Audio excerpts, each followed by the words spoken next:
हे देवी, हे जगत जननी माँ, हमें क्षमा करो, हम आपकी शरण में आए हैं।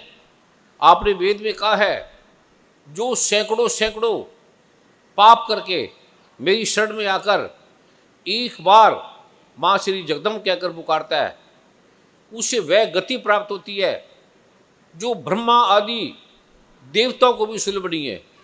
माँ अम्बे, माँ जगदम्ब, हम अपराधी है, सैकड़ों सैकड़ों, हजारों हजारों, करोड़ों करोड़ों अपराध करके, पाप करके आपकी शरण में आए हैं, हमें अपनी भक्ति दो। आपने स्पष्ट कहा है वेदों में, ये जो महामारी मैं हूँ, महामारी मैं पैदा करती हूँ, जो मेरा नाम नहीं जपते, जो निकृष्ट है, जो मुझे भूल जाते हैं, मैं उन्हें महामारी बनकर उनका नाश कर देती हूँ। हे माँ अम्बे, माँ जगदम्बे, ये जो कोरोना महामारी है, इसका तेरे अलावा कोई नाश नहीं कर सकता। तू जगत की स्वामिनी है, हम तेरी शरण में हैं, तू कुछ भी कर सकती है। जो तेरा पाठ करते हैं, छोटा सा तीनों संध्या तेरा पाठ करते हैं, उसे इस संसार के सारे सुख मिलते हैं, सारे वैभव मिलते हैं, कुछ भी संसार में हो उसे मिल जाता है।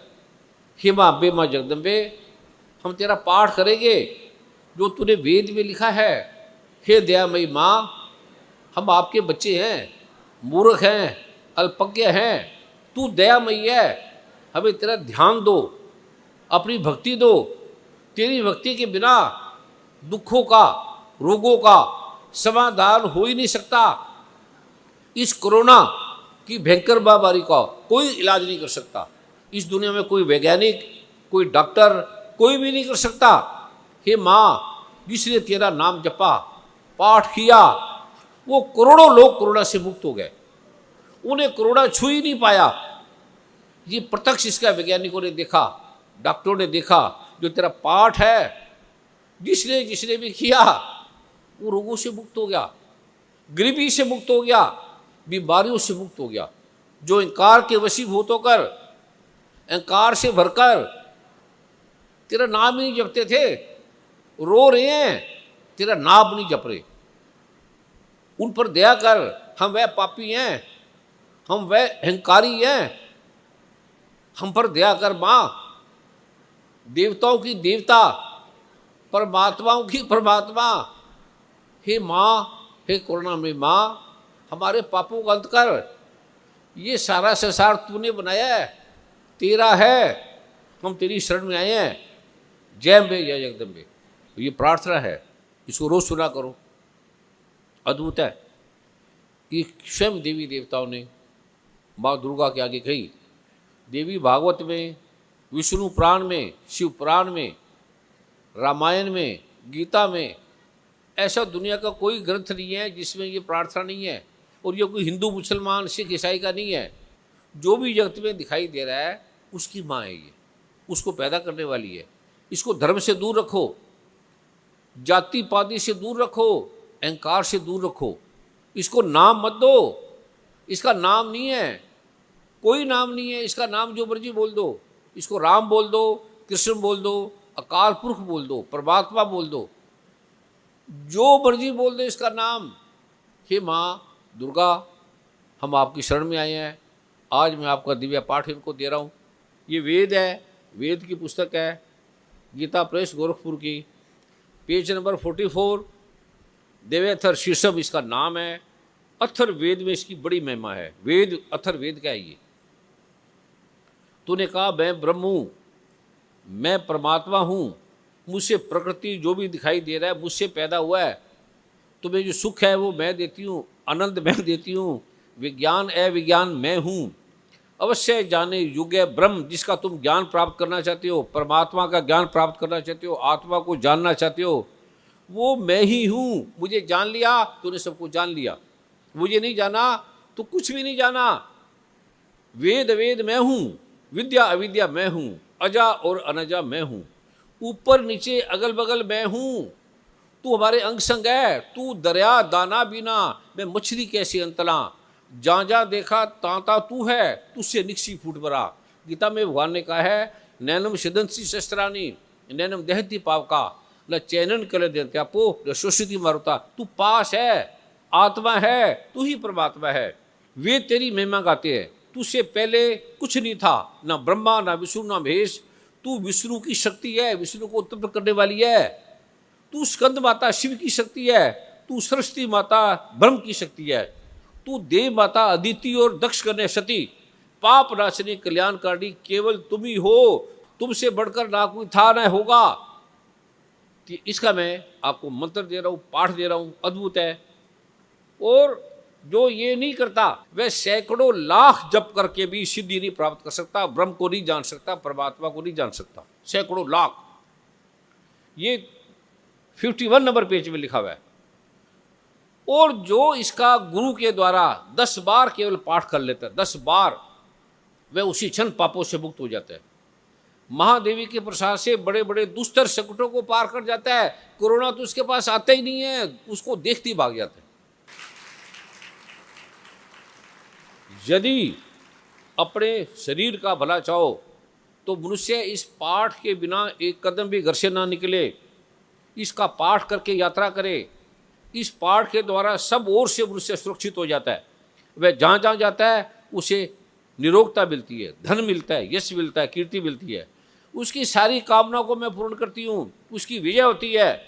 जो नहीं मिलता वह जिस भी वस्तु का चिंतन करता है, मैं उसको निश्चय देती हूँ, ये मेरा वादा है, ये मेरी सत्य है।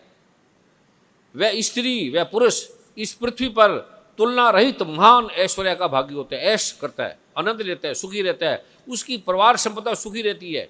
जो प्रतिदिन सिर्फ 3 संदेश का पाठ करते हैं, थोड़ी थोड़ी देर का है, श्रद्धा से पाठ करते हैं, उसे देवी कला प्राप्त होती है तथा वह तीनों लोकों में कहीं भी पराजित नहीं होता। इतना ही नहीं, वह अपमृत्यु से, एक्सीडेंट से, कोरोना से, बीमारियों से, बिजली से उसकी मृत्यु नहीं होती।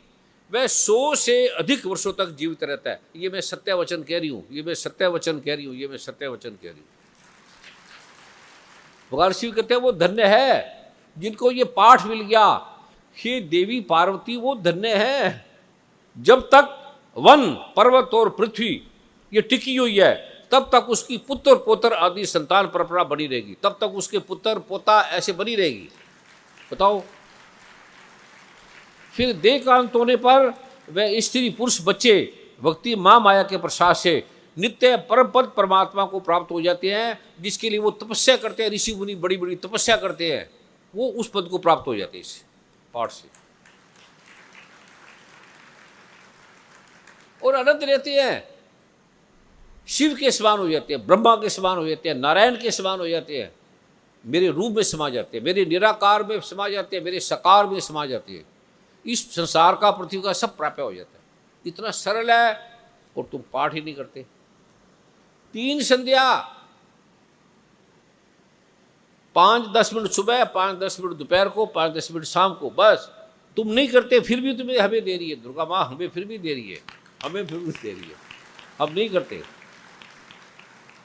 जो प्रलय महामारी आती है उसके समय मैं रूप धारण करके कीटाणुओं का इस ब्रह्मांड को नष्ट करती हूँ मैं, और मैं पैदा करती हूँ। समय समय पर जो महामारी होती है वे स्वयं मैं अजन्मा हूँ और सृष्टि के रूप में प्रकट होती हूँ और सनातनी के अनुसार संपूर्ण भूतों की रक्षा भी करती हूँ, उसका नाश भी मैं करती हूँ। मनुष्यों को उद्भव के समय वे लक्ष्मी बन जाती है, उन्नति प्रदान करती है। वे अभाव के करके दरिद्रता, गरीबी बन के, रोग बन के मैं नाश कर देती हूँ। जो पाठ नहीं करते, मैं गरीबी भी बन जाती हूँ, मैं अमीरी भी बन जाती हूँ। जो मेरा नाम नहीं जपते, आकार में रहते हैं, मैं उनका नाश भी कर देती हूँ। फिर मैं रावण को नहीं देखती, महाज्ञानी था। मैं 10 प्रजापति को नहीं देखती, महाज्ञानी था। उसके जैसा कोई विद्वान ब्राह्मण नहीं था। 10 प्रजापति, पार्वती माँ का पिता, उसका पोता रावण, जिसकी उम्र 60,000 साल की थी, 60,000 साल। इतना ज्ञानी कोई नहीं था। जिसकी महिमा भगवान शिव ने गाई, तांडव स्तोत्र तो उसी ने रचा है, वेद उसी ने गाए हैं, संगीतबद्ध की है, उसको नहीं देखा। कितने उन्होंने सेवा की, कितने ग्रंथ लिखे, कोई नहीं देखा। रावण को उठा के फेंक दिया। एक नाड़ी दोष से जो युक्त थी, नाड़ी दोष क्या होता है? 3 तरह की नाड़ी होती है, पहले समझ लो। प्रथम नाड़ी, मुझे भी पता लगा, पहले मुझे नहीं पता था। मध्य नाड़ी, अंत नाड़ी। जो स्त्री मध्य नाड़ी में है उससे मध्य नाड़ी वाला पुरुष शादी ना करे, लड़का ना करे, ना प्रेम करे, बस छोटी सी बात है। अगर अंत है तो अंत से मत करो, प्रथम है तो प्रथम से ना करो। प्रथम आपकी नाड़ी दोष है तो मध्य वाली से कर लो, अंत वाली से कर लो, सिंपल सी बात है। बस तुम दंडवत प्रणाम करके ऋषि की बात को मत काट रहा, गुरु की बात को मत काट रहा, ग्रंथों की बात को मत काट रहा, ज्योतिष की आयुर्वेद की बात को मत काट रहा, वो ज्ञान प्राप्त करो। ज्योतिष में पहले लिखा है विधवा दोष, नाड़ी दोष, विषकन्या दोष, पाश दोष, इसमें एक भी हो तो ना करना। जिसके चारों उसकी तो मैं उसकी बात ही क्या है, हजारों साल ब्रह्मा विष्णु महेश तप करेंगे, भगवान शिव ने कहा है इसका कोई समाधान नहीं है, इसको त्याग कर दो, बस अलग हो जाओ। जैसे कुआं है उसमें मत मत गिरो,